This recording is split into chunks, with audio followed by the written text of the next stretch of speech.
ইংরেজিতে প্রায় সময় একটি কথা বলা হয়, you are the average of 5 people you spend most of your time with.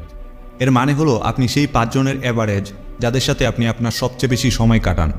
আপনি হয়তো শুনে থাকবেন যে আপনি যেমন চিন্তা করবেন ঠিক তেমনই আপনি হতে শুরু করবেন, আর এটা একদমই সঠিক। ঠিক তেমন এটাও সত্যি যে যেই মানুষদের সাথে আপনি থাকেন আপনিও ঠিক তেমনই হয়ে ওঠেন।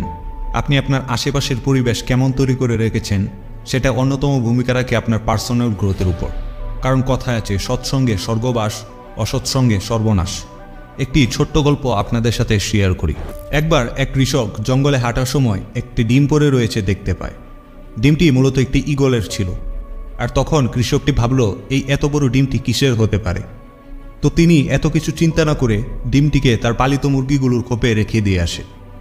কিছুদিন পর অন্য মুরগির ডিমগুলোর সাথে ওই ঈগলের ডিমটিও ফুটে এবং একটি ছোট্ট ঈগলের জন্ম হয়। আর ঠিক তখন থেকেই সেই ঈগলের বাচ্চাটি ওই মুরগির বাচ্চাদের সাথে এটা ভেবেই বড় হতে থাকে সেও তাদের মতোই একটি সাধারণ মুরগি।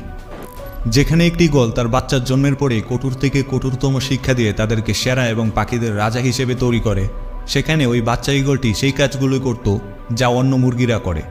সে মাটি খুঁড়ে পোকামাকড় খেত, মুরগির মতোই আওয়াজ করত, আর মুরগিদের মতোই ডানা ঝাপটিয়ে হালকা পাতলা লাফালাফি করত।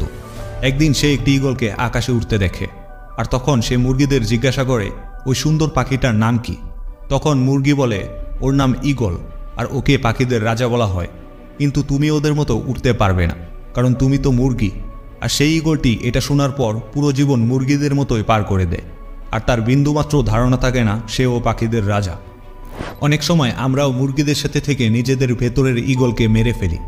আমরাও সেই বাচ্চাটির মতোই ভুল জায়গায় এন্ট্রি করে ফেলি এবং নেগেটিভ পরিবেশে ছোট চিন্তাভাবনা রাখা মুরগিদের সাথে থাকতে শুরু করি।